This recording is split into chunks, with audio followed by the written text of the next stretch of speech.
A reading from the book of Judges. The Spirit of the Lord came upon Jephthah.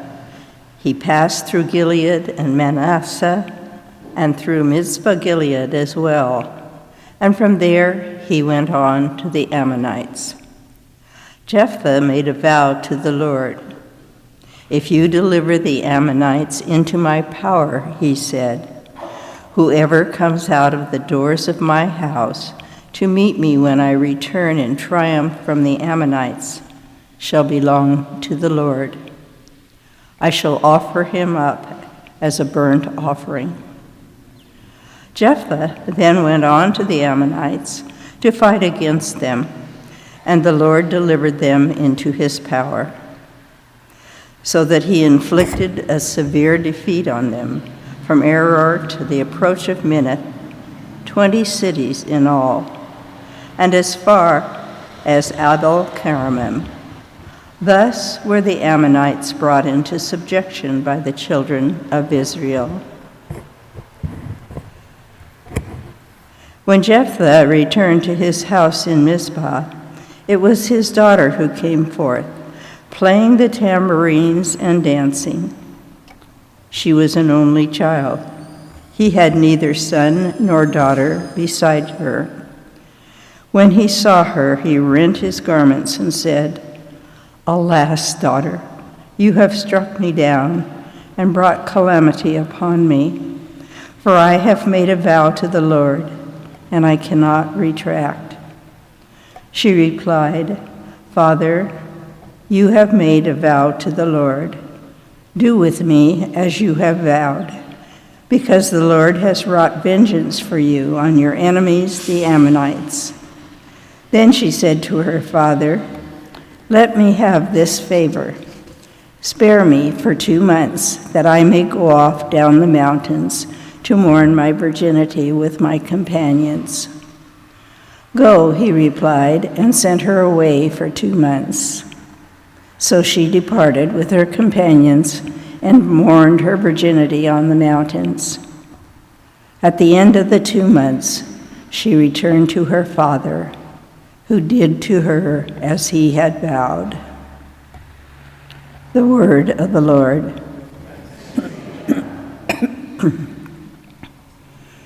Here I am, Lord, I come to do your will. Blessed the man who makes the Lord his trust, who turns not to idolatry or to those who stray after falsehood. Sacrifice or oblation you wished not, but ears open to obedience you gave me. Burnt offerings or sin offerings you sought not. But then said I, "Behold, I come."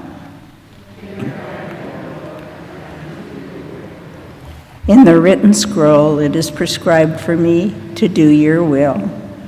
O my God is my delight, and your law is within my heart. I announced your justice in the vast assembly. Do not restrain my lips, as you, O Lord, know.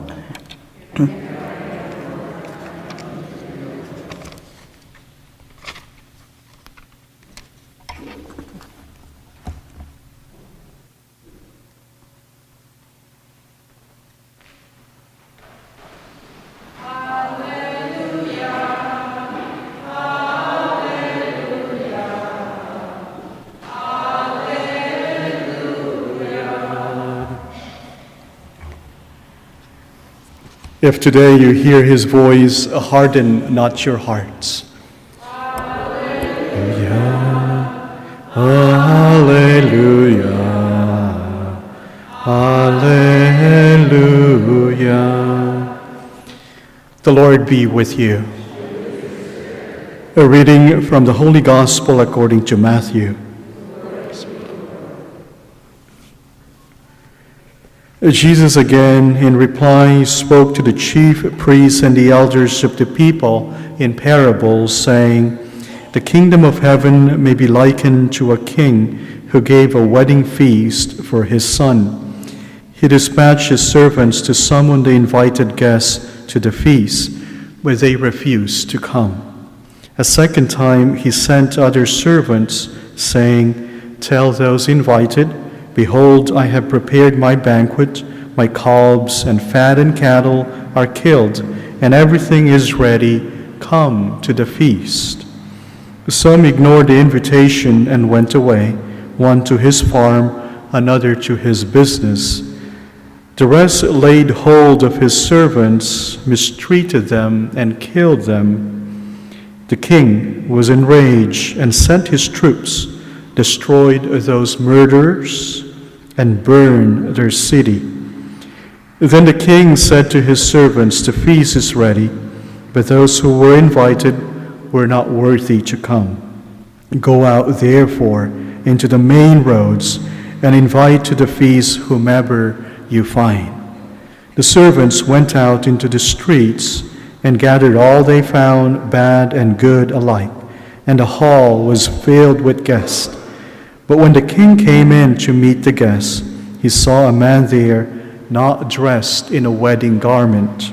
He said to him, "My friend, how is it that you came in here without a wedding garment?" But he was reduced to silence. Then the king said to his attendants, "Bind his hands and feet and cast him into the darkness outside, where there will be wailing and grinding of teeth. Many are invited, but few are chosen." The Gospel of the Lord.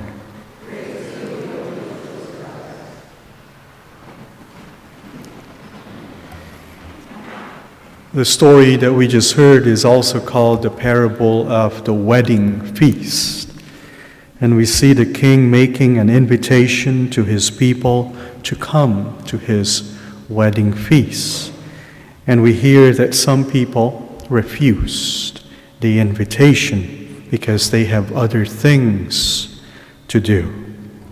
The wedding feast represents the feast, the banquet in heaven. It represents the salvation that Christ offers, the life that God gives, a life with Him, a life in heaven. So when we come to think of it, it is the most important invitation that anybody could receive. But the people refusing that invitation think that there are other things more important than that. That Christ, they see, is not the most important thing. A life with Christ is not the most important thing.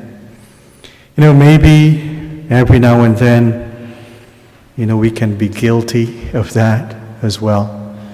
Think, for example, of our desire to pray, our desire to be with God more in prayer. We say to ourselves, I have to pray, I have to find time for prayer, I have to pray more. And then we say, well, I have to do this first, and then I can pray. And then we do that, and then we say again, well, I have another thing to do, and then I will pray. And at the end of the day, we neglect to pray. Yes, we are able to do other things, but end up not doing the most important thing. In my case, I tell myself, I'll call my mom this evening. Then the next thing is, it's late at night, and I'm so tired, I'm ready to go to bed. And then I tell myself again, I'll call my mom tomorrow. But really, I have to call her today, because today is her birthday in the Philippines. That's really important. But the gospel reminds us to really know our priorities, to really choose what matters, what is essential, to know deep within us that this invitation of the King, of our King, to his wedding feast is the most important invitation that we need to respond to. And talking about invitation, we need volunteers again for our taco production. So anytime today, we appreciate your help.